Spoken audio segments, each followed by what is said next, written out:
মানুষ সরাসরি 50,000 বছরের পুরনো একটি প্রাচীন জিনিসপত্র বের করেছে। পাথরটি ভেঙে ফেললো এবং সাথে সাথে তুলে নিল। হঠাৎ করে সেখান থেকে প্রচুর বালি বের হতে শুরু করলো।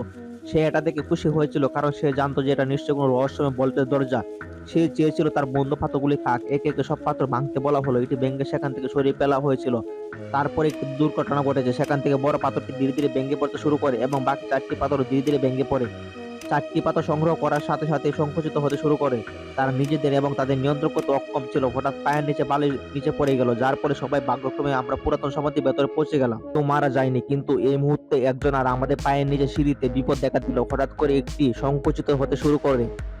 এতে সবাই নেমে পড়লো। আমি দৌড়ানো শুরু করেছিলাম, কিন্তু আর সম্ভব হচ্ছিল না এবং সিঁড়ি বেয়ে ওঠার গতি বেরিয়ে গিয়েছিল।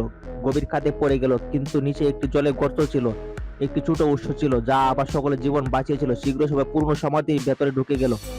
এসেছিল আর কল্পনা করিনি যে পৃথিবীর সমস্ত সোনার উপর মাটিতে পড়ে আছে। এই রকম আরো রহস্যময় ভিডিও পেতে আমাদের সঙ্গে থাকুন। ধন্যবাদ।